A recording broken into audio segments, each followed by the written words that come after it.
Espero que esteja tudo enquadrado direitinho, tudo ok. É uma alegria, uma emoção muito grande quando a gente se reúne em nome de Jesus, quando a gente se reúne para fazer um estudo, em especial um estudo dessa natureza. A página lida pela Valéria, ela já nos motiva, né? Antônio de Aquino, ele nesses livros todos que já foram editados pelo CELD, que tem por título O Amor Único de Deus, tem nos trazido assim muita reflexão. E, em especial, essa página vem nos recordar de quanto precisamos, não é? Nos lembrarmos dos nossos queridos, daqueles que nos antecederam. Mas vamos voltar para trás, né? Por que é importante? Porque é que nós, espíritas em especial, todos os cristãos, mas em especial os espíritas, temos uma responsabilidade com essa desmistificação, com esse tirar o peso, não é? Desse instante da morte. A morte nos apavora, realmente a morte nos apavora. E eu fui recorrer a Joana de Ângeles e também ao Livro dos Espíritos, em alguns trechos que nos falam sobre essa questão. Por que tememos a morte? É uma das perguntas que Kardec faz aos espíritos, lá na última parte do Livro dos Espíritos, que trata das penas e dos gozos terrestres. Na questão 941, Kardec faz exatamente essa pergunta. O temor da morte é uma perplexidade. Nós temos medo da morte. De onde vem esse temor? Já que nós temos diante de nós o futuro. E os espíritos respondem que realmente não tem fundamento esse temor. Mas o que acontece? Nós temos uma educação de milênios e somos muito ligados ainda à questão material. Por mais que nós tenhamos a informação, que o nosso intelecto já tenha compreendido, que somos esses espíritos viajores do mundo, nos apavora a perspectiva de, num determinado momento, nos apartarmos dos seres que amamos. Nós já temos essa consciência da continuidade da vida e, mesmo assim, nós tememos. Né? Mas por quê? Apesar de todas essas informações, porque essas questões estão introjetadas no nosso psiquismo. Então, é como se fosse um automatismo. São milênios vivenciando o horror da morte, são milênios vivenciando que depois que o corpo morre, mesmo que o espírito continue, nós teremos que ser julgados, a ideia do juízo final, das penas eternas. E nós sabemos na nossa consciência que nós erramos, O que nos trouxe Allan Kardec através da codificação, através da explicação, né, racional de todos esses ensinamentos de Jesus, que nos havia prometido: eu me vou, mas deixo a vocês um novo Consolador que virá explicar todas as coisas que eu não pude explicar em detalhe, porque ele já havia nos ensinado. Ninguém pode ver o reino de Deus se não nascer de novo. E aí Nicodemos retruca: mas como eu, já velho, posso retornar ao ventre da minha mãe? Ao que Jesus contrapõe: mas se tu, que és doutor à lei, não entendes e não compreendes quando te falo de questões materiais, porque a reencarnação, esse processo de ir e vir, de estar no mundo dos espíritos, retornar ao mundo material e retornar de novo, é um ir e vir constante necessário por imposição da lei. Mas se tu não entendes isso, Jesus não falou isso tudo, né? Como eu vou te explicar das coisas que transcendem a matéria? Pois se essa é uma lei física, se é uma lei do mundo material, que para o progresso o espírito precisa estar imergindo na carne, provando o que já pôde alcançar de conhecimento e de entendimento. Nós, aqui nesse mundo material, nesse mundo de provas e expiações, nós ainda temos muita ligação com a matéria. Por mais que muitos já tenhamos o conhecimento da realidade espiritual, somos muito ligados, são vivências, são milênios nessa impressão de que somos só esse corpo material, por mais que já tenhamos esse conhecimento. Por isso é importante essa reflexão permanente. Há muitas mensagens do Espírito Joana de Ângeles, através de Divaldo Pereira Franco, nos convidando a essa reflexão. Então, mais do que desmistificar o terror da morte, né, que nos mete medo mesmo. Eu digo que eu não tenho medo de estar morta, mas eu tenho medo do processo. Como vai ser esse processo? E aí a gente aprende uma porção de frases, né, que a gente coloca, as pessoas morrem da forma como vivem. Mas a gente sabe que a gente não vive ainda na conformidade com a lei. E nem é possível que seja assim. Porque nós estamos ainda no segundo degrau, tentando ir para o terceiro degrau do mundo de regeneração, onde ainda vai existir o mal. Só que aí, nesse momento, nós já vamos ter consciência do mal que já praticamos. Então, regenerado não é espírito feliz, é espírito em reabilitação, é espírito em recomposição, não é? Em convalescença daquilo tudo que ele já tem consciência em si. Então, vamos voltar ao nosso tema. Nós somos obrigados, é uma imposição da lei, esse processo de encarnação. Mas também é uma imposição da lei de que tudo que é material degenera. Então, nós aprendemos lá nos bancos escolares, desde muito cedo, no ensino fundamental, que tudo que nasce, cresce, não é? Procria, ou se reproduz e morre. Então, são os ciclos da vida. Mas por que é que esse momento, quando se trata do ser humano, causa esse pavor? Isso remonta lá às primeiras civilizações. Na medida que nós nos conscientizamos, nós começamos a estabelecer o quê? Relações de afeto entre nós. Então, nos causa realmente muita dor, horror de verdade, quando nós pensamos em nos afastar.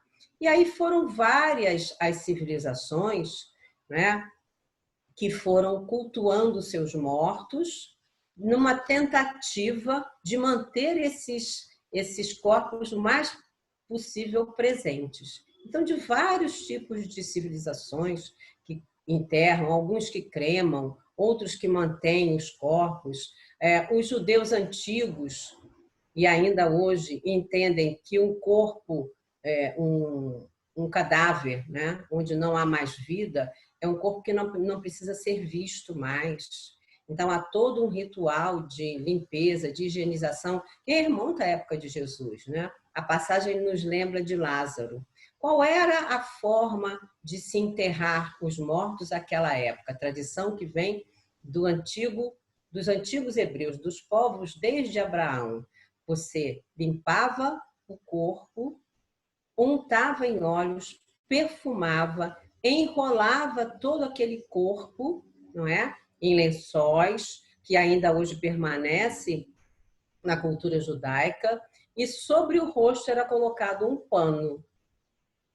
Quando Lázaro vai, e aí eram colocados em cavernas, havia muitas cavernas naquela época em Jerusalém, então eram colocados em cavernas.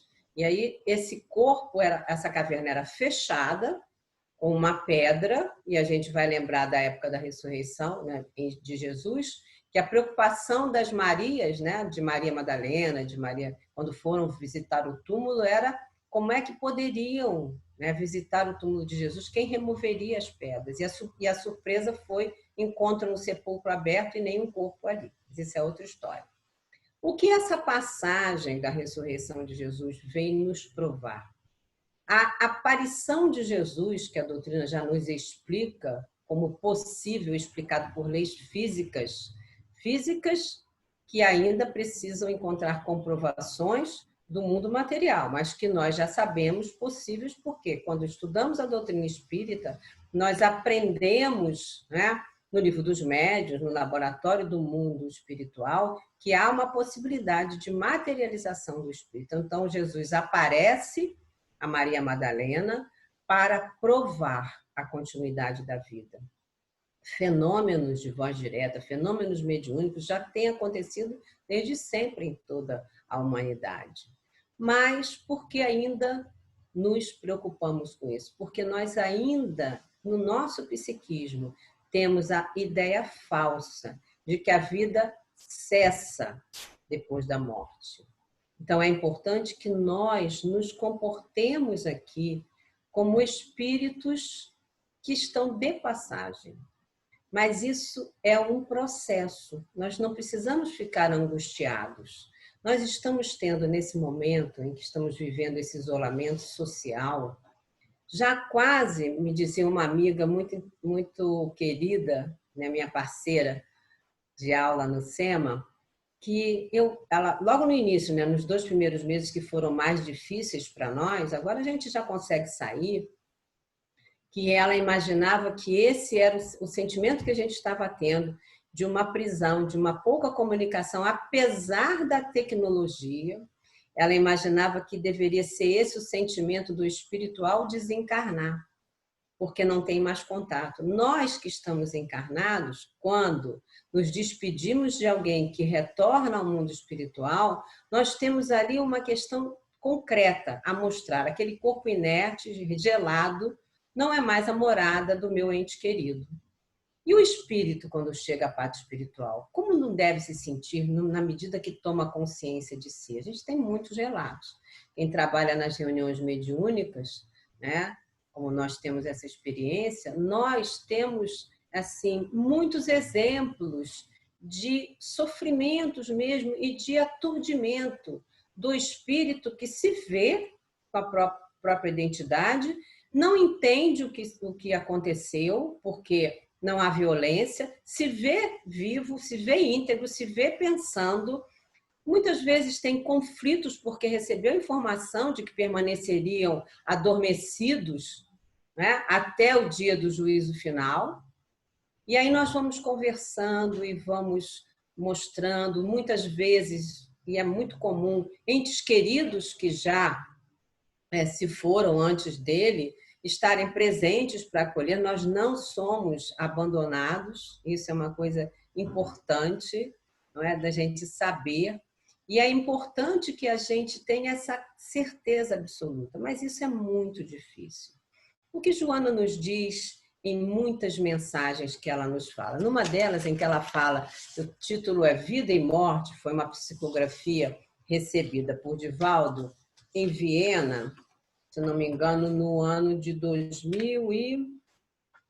Deixa eu ver aqui. 2009, maio de 2009. Divaldo estava em Viena fazendo um trabalho quando veio essa mensagem. E aí Joana começa, né, o título da mensagem é Vida e Morte. Joana começa dizendo assim: conta-se que Siddhartha Gautama, o Buda, após ter se iluminado, interrogou seus discípulos, indagando qual era o oposto de morte. E todos nós falamos que é vida, né? Os discípulos falaram também.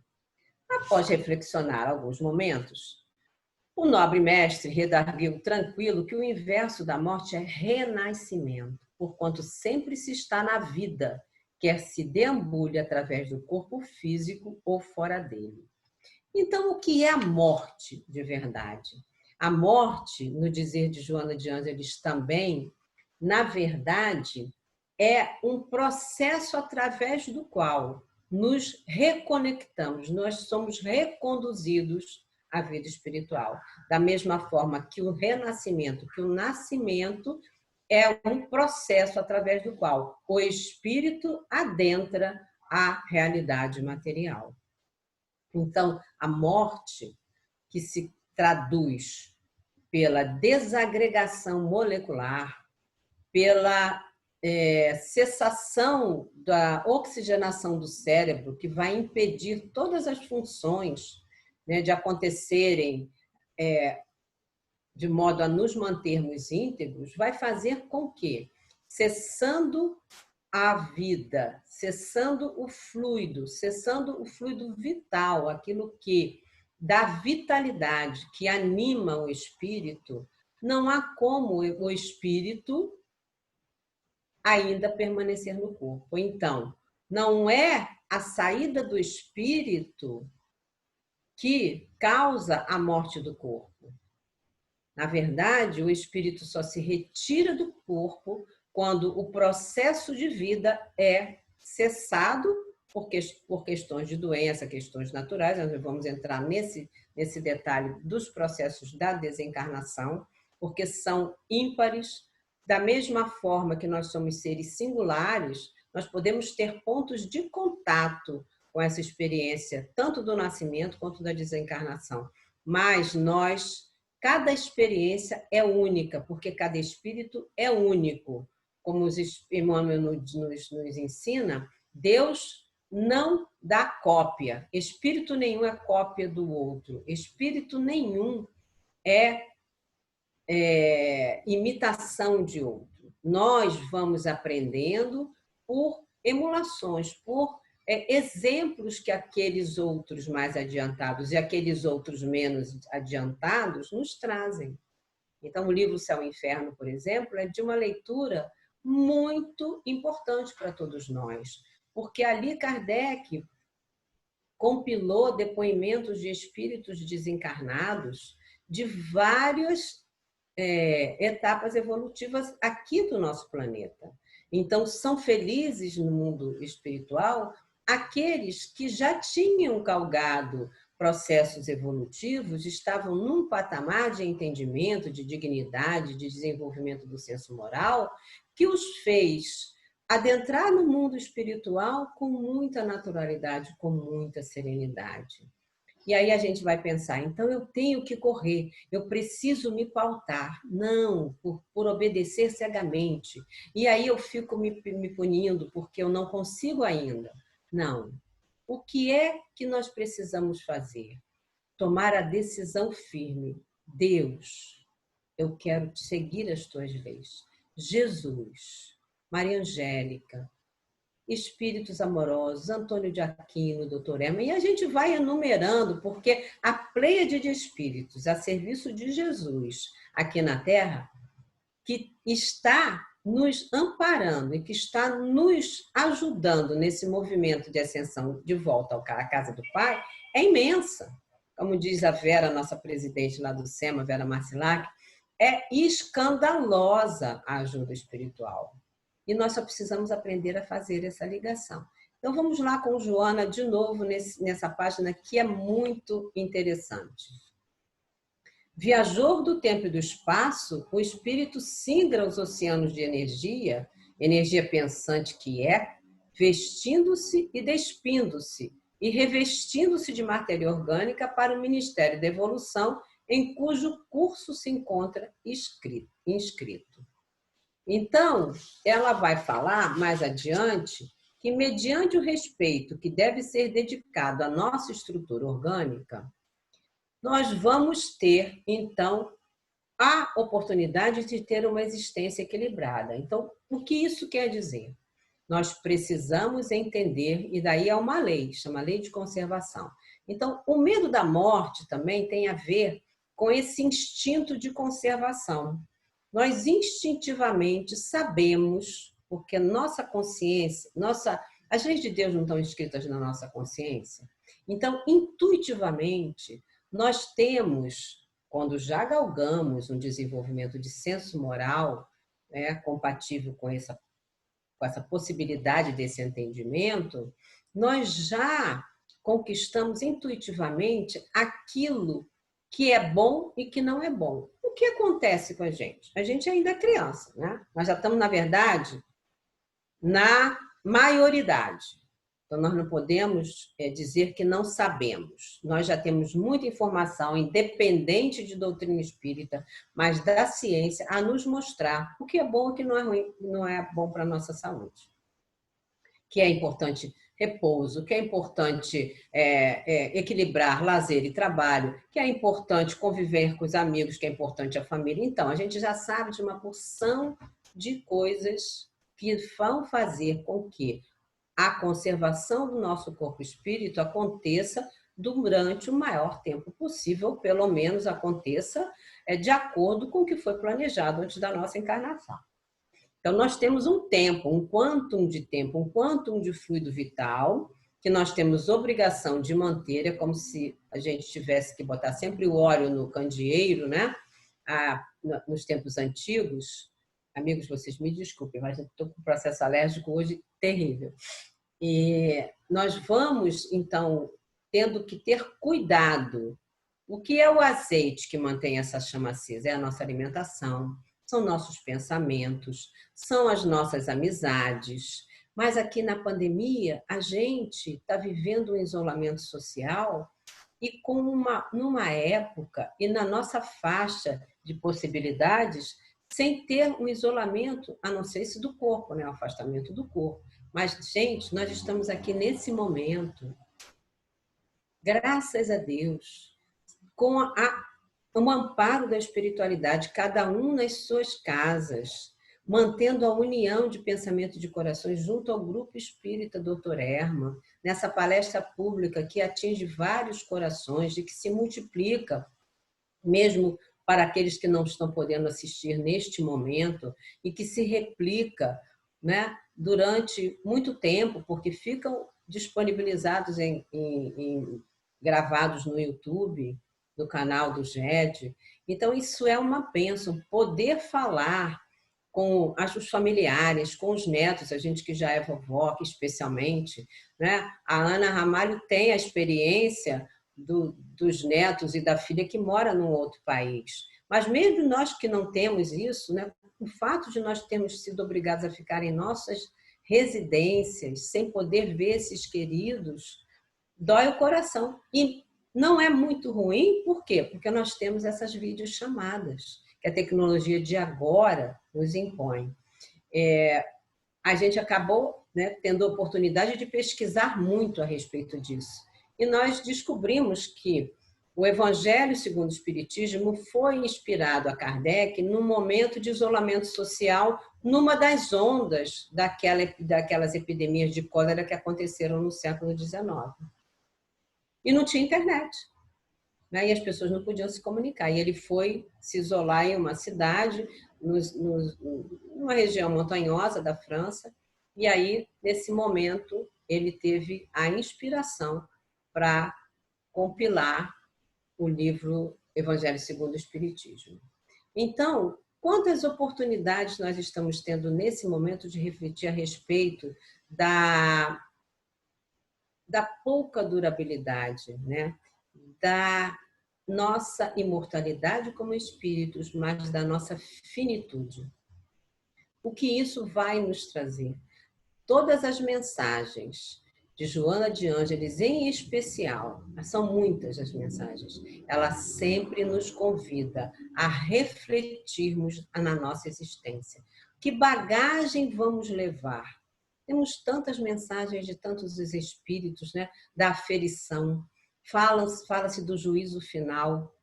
Estamos falando agora nesse momento de transição, onde espíritos, desde muito tempo, que são poucos, não é a maioria dos habitantes da Terra, é cerca de 20%, 25% da espiritualidade que está no orbe já tem sido convidada e já está saindo daqui. Por quê? Porque não pode mais permanecer no mundo, porque perturba, porque atrapalha a evolução. São filhos menos queridos do nosso pai? Não. Haroldo Dutra nos fala muito, repetindo uma fala da irmã Aila, que é uma freirinha católica, faz parte do movimento de integração entre as diversas religiões. E ela diz o seguinte, falando sobre essa questão da separação dos bodes das ovelhas, de que um rebanho de bodes e de ovelhas, que normalmente são criados juntos, o bode é aquele que precisa de mais atenção. Então, quando se separa um bode das ovelhas, não é para deixar ele de lado porque ele está perturbando, não é porque ele vai precisar de cuidados especiais. O que aconteceu com os capelinos, o que acontece o tempo inteiro nesse movimento migratório entre os orbes que são solidários. Orbes mais desenvolvidos encaminham espíritos mais desenvolvidos para ordens menores. Estão nesse processo. Mundos primitivos, mundo de provas e expiações, mundos regenerados. Vamos nos imaginar, nós somos a Terra, estamos intermediários. Então, nós tanto recebemos espíritos de mundos inferiores, que são causa de perturbação, não é porque não tem senso moral desenvolvido ainda, como nós certamente poderemos ter sido em outros mundos, como também recebemos espíritos superiores, inclusive o governador da Terra, para alavancar o nosso progresso, não é? O que é o Consolador? O que é a doutrina dos espíritos? E por que Jesus não precisa se fazer mais presente como precisou há 2020 anos atrás? Porque nós estamos caminhando para a maturidade. Nós estamos caminhando para adquirir a consciência de que estamos caminhando, de que estamos em processo. Parar com essa exigência absurda que nos faz seres intransigentes de que, porque eu já estou no Espiritismo, porque eu já conheço a doutrina, porque eu já conheço alguma coisa da lei, e que já tenho que exercê-la. Não, eu tenho que fazer o esforço, eu tenho que usar a minha vontade, eu tenho que aprender a calar, eu tenho que aprender a não julgar, a não criticar, mas isso tudo é um processo. É muito difícil a gente mudar de uma hora para outra só porque a gente já sabe, a gente não tem tecla SAP, a gente não tem botão de on-off, desliga, desliga aqui dentro, que a gente, porque não quer mais, não vai mais fazer. Sigamos o exemplo de Paulo de Tarso. Por que é que, já sabendo o bem que eu preciso fazer, eu não faço? Já sabendo o mal que eu não devo mais fazer, esse sim eu ainda faço. Então, é esse autoconhecimento, essa imersão, é esse vai para dentro que a pandemia nos proporcionou, porque nos obrigou a essa imersão, a reflexão interior, a estarmos conosco, porque que nos vai dar a medida da nossa aferição. Estamos conseguindo transitar por essa prova, porque é uma prova bem dura, bem árdua, nesse momento. O que estamos fazendo com esse momento de isolamento social ainda? Não é? Pode ter relaxado um pouco, nós já estamos podendo sair, mas ainda temos muitas restrições, não é verdade? De estarmos na rua, temos que usar máscara, temos que passar álcool em gel, temos que tomar cuidado, temos que higienizar uma porção de coisas quando nós voltamos para casa, tomar banho completo, dependendo dos ambientes onde nós estivermos. O que isso está trazendo para nós como espíritos? Como é que vamos nos estar diante de Deus, de Jesus, da nossa consciência, na verdade, quando nós tivermos que sair deste corpo, sair desta vida? Então, nós precisamos entender que sim, é um respeito à vida, mas não devemos construir em nós não um destemor irresponsável, mas um cuidado com a vida no dia a dia de tal sorte que possamos ser exemplos de serenidade.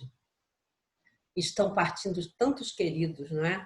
E tantos queridos nossos, amigos de jornal, amigos espíritas, frequentadores tanto da nossa casa como de outras casas, estão se descompensando, se desestruturando em que pese o conhecimento da doutrina.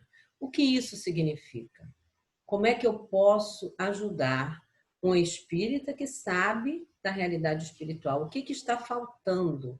O que falta na transmissão desses conhecimentos ou na exemplificação da nossa experiência pessoal, que esses amigos queridos estão tão doídos, estão tão sofridos e se apavoram realmente com a iminência de um companheiro que é testado positivo para a Covid, de um outro que se vai embora, porque nós temos vários casos, né, de pessoas que são voluntárias e trabalhadoras. Eu agora no SEMA retomei uma parte administrativa, estou responsável pela livraria, pela área de captação. Então, com isso, eu voltei a ter mais contato com os voluntários, né? Várias pessoas têm problemas sérios. É uma companheira que tem um filho na Alemanha que não pôde voltar, né? E que o jovem, né, teve que ser muito ajudado. É uma outra companheira que perdeu o marido, mais de uma, e que ele teve um problema, passou mal, ela não pôde acompanhá-lo já no início da pandemia. Era uma cirurgia que parecia simples, mas acabou partindo. É uma outra amiga nossa querida, né? Quantos amigos queridos estão partindo? E o que a gente pode fazer com isso? Que lição a gente precisa ter dessa reflexão? Partiram antes, não morreram.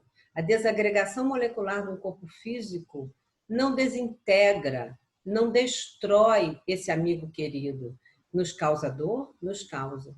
E por que é que a gente ainda se apavora? É isso que a gente precisa responder. O que falta em mim, que apesar da dor, do choro, da saudade, eu ainda não consigo ter serenidade para ter certeza absoluta desse reencontro, não é? O que está faltando em mim? Vamos ver se Joana nos ajuda aqui. Ela fala justamente isso, que a morte é um renascimento de um sono momentâneo que faculta o despertar num novo campo vibratório. Aqueles seres queridos que morreram, em realidade, não se consumiram, como eu já disse. Eles vivem, esperam por ti, acompanhando-te por enquanto e auxiliando-te na aquisição dos tesouros imarcessíveis das virtudes espirituais. Eles resguardam os seres queridos tendo a visão ampliada em torno da realidade que, ora, defrontam e gostariam que fosse alcançada pelos afetos que ficaram na retaguarda por essa razão. Eles nos encorajam durante as provações, nos oferecem braços amigos e inspiração contínua para que permaneçamos em paz, embora o rugir das borrascas perigosas que desabam sobre nossas existências com certa frequência. Mas não são todos os espíritos queridos do nosso coração, seja qual for a relação de consanguinidade ou de proximidade, de amizade que tenhamos com eles, que estão felizes no plano espiritual. Então, o que eles precisam de nós? E a gente precisa ter cuidado em não pedir, porque nós não sabemos a condição dos espíritos, mas em rezar por eles.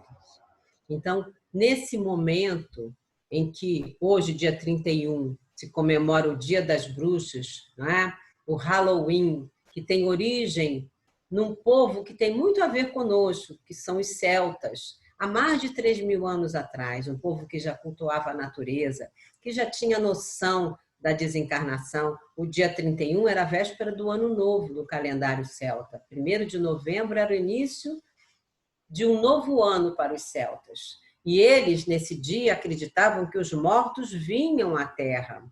E aí, para que os mortos não tomassem o corpo dos encarnados naquele momento, eles se fantasiavam, eles dançavam, e aí, nesse momento, os mortos não se chegariam. Então, a realidade da reencarnação, a realidade da vida após a morte era tão introjetada nos celtas, e nós sabemos que uma das encarnações de Allan Kardec, nosso codificador, foi como druida, não é? Por isso que ele adotou esse pseudônimo, Hippolyte Léon Denis Arrivail, foi o nome com que ele nasceu e viveu, o nome oficial. Mas o pseudônimo de Allan Kardec foi justamente incorporado quando ele teve a informação, através do espírito amigo, de que ele havia sido Allan Kardec, um druida, um sacerdote.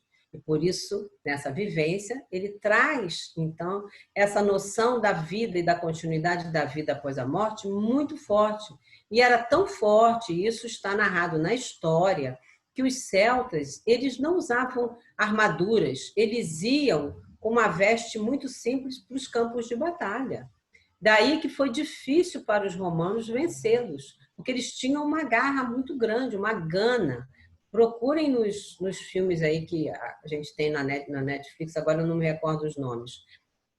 Mas o último guerreiro celta que se submeteu ao imperador romano, que se chama Vercingetorix, se não me engano, ele se entregou ao imperador romano, de peito aberto. Eles iam para a luta sem menor medo, porque eles sabiam que aquilo ali era um corpo, que era uma passagem. Olha, povos considerados bárbaros pelos romanos, não é?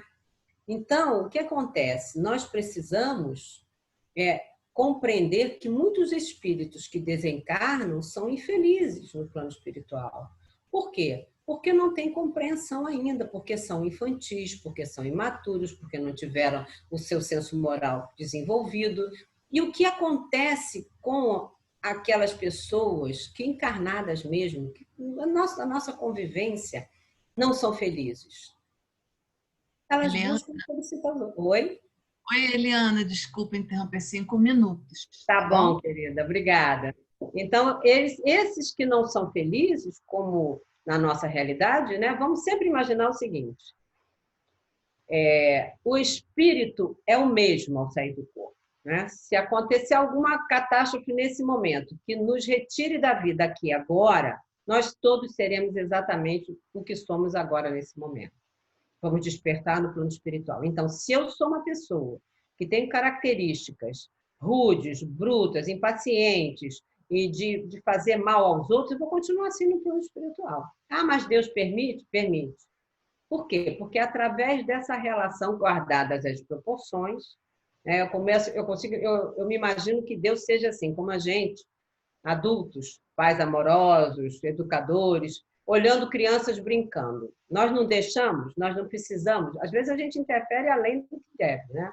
Mas a gente não precisa deixar que as crianças aprendam a estabelecer as regras de convivência, dos limites uns para os outros. Quando é que a gente interfere? Quando aquilo excede. Então, nós somos assim também, tutelados. O nosso livre-arbítrio, ele vai se ampliando à medida do desenvolvimento do nosso senso moral. Então, nós estamos assistindo um horror, mas nós não podemos deixar de ter certeza absoluta que o comando dessa embarcação, que é a Terra, na verdade, nós estamos no mesmo mar, não vamos imaginar que nós estamos todos no mesmo barco, não, cada um está no seu barco. A tempestade é a mesma, mas cada um está no seu barco. Cada situação é individual, mesmo dentro de um mesmo núcleo familiar. Não é? Claro que há as provações coletivas, nós estamos vivendo uma grande provação como humanidade da Terra. E cabe a cada um de nós ver qual é o seu papel aqui dentro. Então, já que nós temos pouquinhos minutinhos, nós vamos, então, lembrar que todos esses que nos antecederam na linhagem biológica, que remonta a milênios, na verdade, prepararam geneticamente esse corpo que nós habitamos hoje. Então, mesmo que não haja ligação espiritual, nós sabemos o quê?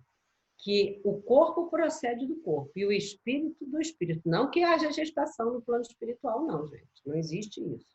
O espírito procede de Deus, no momento que a gente não sabe. Mas nós estamos num corpo que veio sendo preparado geneticamente há milênios para que nós pudéssemos estar nesse momento aqui agora. Já ocupamos, poderemos ter ocupado, né, como a gente sabe, pela lei da reencarnação, outros determinados corpos nessa linhagem. Podemos ter sido nossos bisavós, tetravós, lá para cima. Mas ajudamos a contribuir geneticamente com esse corpo. Independente de quem tenham sido os nossos ancestrais, nossos antepassados, há que honrá-los com muita gratidão, porque eles caminharam, eles trouxeram uma evolução material para esse mundo, dentro da nossa linhagem de humanidade, que nos permitiu estar aqui e agora. Então, eles precisam da nossa reverência.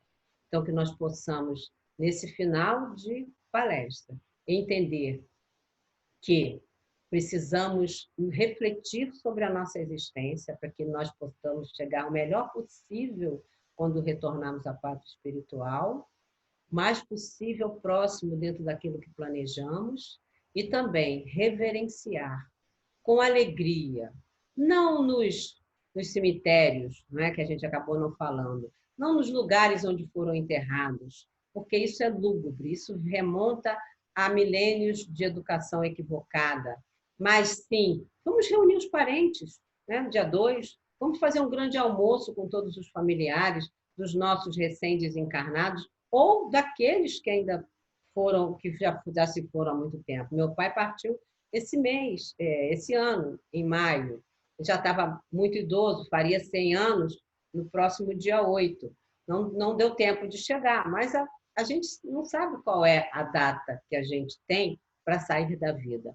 Mas passamos da comemoração dos mortos, como na cultura mexicana, como em outras culturas, vamos criar um hábito de comemorar nossos mortos, sim, porque eles se alegram com a lembrança. Quando é que uma pessoa morre? Quando deixa de ser lembrada. Aí é uma morte verdadeira para aqueles que ficam.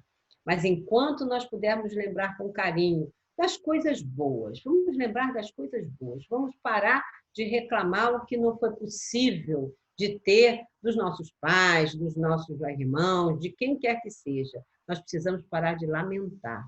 Vamos agradecer, porque todos esses que estão passando pelo nosso caminho, pela nossa existência, na verdade, são realmente aqueles que são necessários para que nós aumentemos a nossa capacidade de amar, aceitando-os do jeito que são, aceitando a sua maneira de ser, entendendo que o que fazem não fazem para mim, não fazem para A, B ou C, fazem porque é o jeito deles serem.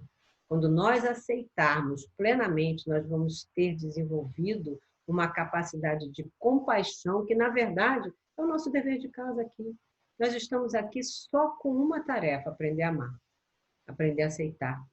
Aceitando-nos, perdoando-nos, o que não quer dizer conivência com as coisas erradas que nós fazemos, mas um entendimento absoluto de que nós estamos neste processo de amadurecimento, de crescimento, pedindo muito a Jesus que nos ampare, especialmente nesses momentos difíceis, porque passam em nosso mundo, ajudando-nos a rezar, a entrar em oração, pedindo muito, e em especial, por todos os dirigentes de cada país, de cada nação aqui na Terra, que tem sob seu encargo uma tarefa difícil de orientar todos aqueles pelo melhor caminho. Então, que Jesus nos abençoe e que recebam a gratidão, nossa gratidão sempre, pela oportunidade dessa reflexão e de receber tanta vibração amorosa desse grupo querido. Graças a Deus.